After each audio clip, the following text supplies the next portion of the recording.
Olá pessoal, você que está sempre aqui conosco no canal Pretzel FC aqui no YouTube. Venha sempre, interaja conosco, né? Muito conteúdo para você. Um desses conteúdos é o Vida de Repórter, que é um quadro onde eu sempre vou colocar aqui histórias que eu vivenciei, que eu pretendo vivenciar ainda, sem dúvida nenhuma, né? Coisas positivas, coisas negativas, algo do dia a dia que acontece conosco a todo momento, bastidores também da imprensa, por que não? E outras coisas relativas à nossa profissão. Então, o quadro Vida de Repórter, eu já convido você para curtir esse vídeo e também ativar o sininho para que você siga recebendo os nossos conteúdos. A história que eu quero contar para vocês aconteceu no ano de 1999, 20 anos atrás, pessoal, 20 anos atrás. Eu já estava na Rádio Gaúcha como repórter ativo, 5 anos de profissão, já que eu comecei a trabalhar no esporte mesmo de 1994 para 95, acompanhando o dia a dia de clubes, transmitindo jogos, participando como repórter. Eu cobria um Internacional na época, que estava ameaçado de cair para a segunda divisão do Campeonato Brasileiro, em 1999. E aí o Inter dispensou o falecido Valmir Louruz e contratou para técnico Emerson Leão. Grande Emerson Leão, que nasceu em 1949, 11 de julho de 1949, está completando 70 anos, é um baita de um cara, vitorioso na sua vida profissional e pessoal. O Leão foi técnico do Inter e ele foi contratado para 6 partidas, para tirar o Inter da parte de baixo da tabela do Campeonato Brasileiro. Naquele ano tinha mata-mata, viu? Não eram pontos corridos. Era uma fase classificatória de um turno só, e aí passavam os 8 primeiros para os playoffs. E o Inter estava ameaçado de rebaixamento nesta temporada. O que aconteceu? O Leão estreou contra o São Paulo aqui no Morumbi. São Paulo muito melhor, com França, com o Raí, um baita time. Inclusive o São Paulo foi semifinalista naquele ano. Empatou 2-2. Foi um bom resultado. Aí o Inter pegou o Vitória da Bahia, que foi semifinalista também naquele ano, para vocês terem uma ideia. Empatou 1-1 no Beira-Rio. Então já estreou com 2 jogos e 2 pontos. E olhava para baixo e não conseguia sair da ponta de baixo. E o que aconteceu? Na época, o principal nome do Inter chamava-se Dunga, na sua segunda passagem pelo Inter. O Dunga já em fim de carreira, mas Dunga, o capitão do Tetra, por tudo que ele representou para o futebol. E o Leão botou na cabeça que tinha que tirar o Dunga do time, com o apoio da diretoria. Falecido presidente Paulo Rogério Moretti, meu grande amigo, que faleceu naquele voo da TAM de 2007, que caiu aqui em São Paulo no dia 16 de julho de 2007. O presidente Amoretti estava naquele voo, lamentavelmente. Ele era o presidente. E na época a diretoria chegou a um consenso com o Leão que tinha que tirar o Dunga do time. E eu descobri.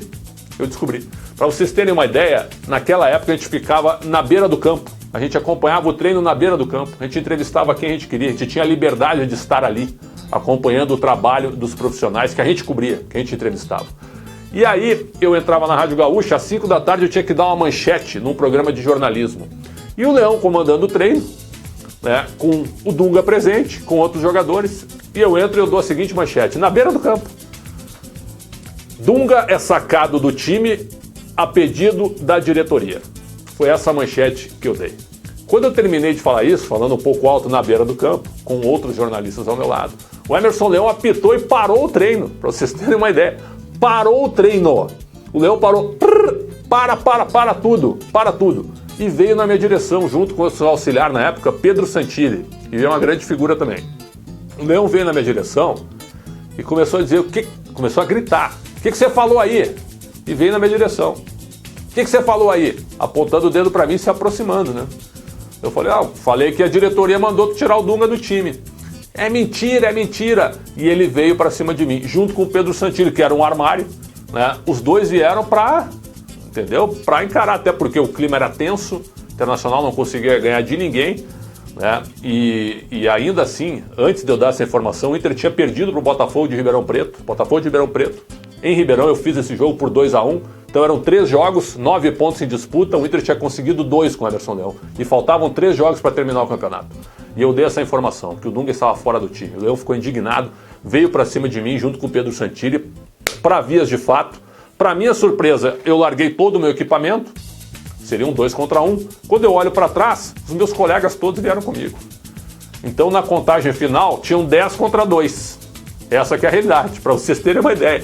Ali na beira do campo, na pista atlética do estádio Beira-Rio, com o assessor de imprensa, meu grande amigo Cláudio Distman, que era assessor do Internacional, com os dirigentes do Inter, acompanhando toda aquela confusão, né? E aí chega para lá, deixa disso, e os jogadores, alguns de braço cruzado, na beira do campo, assistindo todo aquele conflito. Eu e Emerson Leão e Pedro Santilli. Aí o Leão, né, deu uma respirada, voltou para o treinamento, eu voltei para o meu trabalho, e o assessor de imprensa, grande Cláudio Díssima, chegou e me disse assim, ó, o Leão não vai mais te dar entrevista. Avisou a Rádio Gaúcha lá, eu também avisei que o Leão não falaria para mim. Após o jogo, né, o Leão está sentado para dar entrevista. Para surpresa, ninguém foi à entrevista. Os jornalistas se solidarizaram comigo em relação ao que aconteceu, né? E para vocês terem uma ideia, o jogo seguinte do Internacional, isso aí aconteceu mais ou menos uma quinta-feira. O jogo seguinte do Inter foi contra a Ponte Preta no domingo no Beira-Rio. O Inter ganhou por 1-0. Gol do volante Anderson. O Dunga jogou? Não jogou. Então a minha informação estava correta. O Dunga não jogou contra a Ponte Preta, não jogou no penúltimo jogo contra o Paraná Clube em Curitiba, quando o Inter perdeu por 1-0.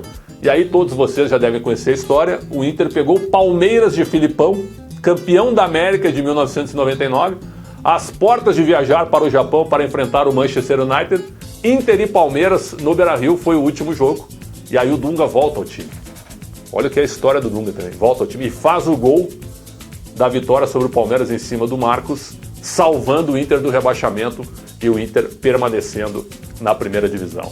O que aconteceu entre mim e o Leão foi que houve uma rachadura, evidente.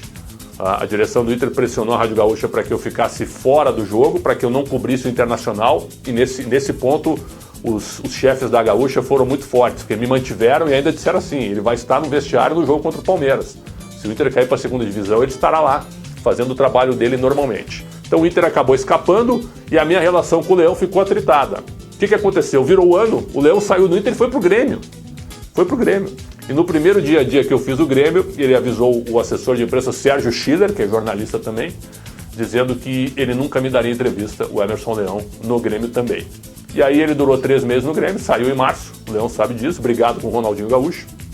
Passou um tempo, o que aconteceu? O Leão assumiu a seleção brasileira no mês de setembro de 2000. E aí nós nos encontramos depois, eu cobrindo a seleção também, e ele mantendo a posição dele, não vou te dar entrevista, até aqui nós conversamos um dia, numa festa que teve em Porto Alegre, e ali nos acertamos. Ali nos acertamos, voltamos a conversar, depois o Leão foi campeão brasileiro pelo Santos. E eu quero dizer que é uma honra eu ter convivido com o Emerson Leão. Apesar desse incidente, o Leão hoje é meu amigo, trabalhei com o Leão no esporte interativo, no Grupo Turner, né? Temos agora uma ótima relação, conversamos, dialogamos e a gente dá risada deste episódio de 20 anos atrás. Então, é vida de repórter, a gente passa por muitas dificuldades, por episódios, mas o que tem que ficar é o seguinte, a profissão e também o bem-estar comum e também uma boa relação. Cada um defendendo as suas convicções, mas que isso não seja levado para o lado pessoal. Esses e outros episódios serão contados aqui nesse quadro Vida de Repórter. Não esqueça de mandar o seu comentário, interaja conosco, o que você achou desse vídeo, curta, ative o seu sininho e continue recebendo os conteúdos do canal Pretzel FC.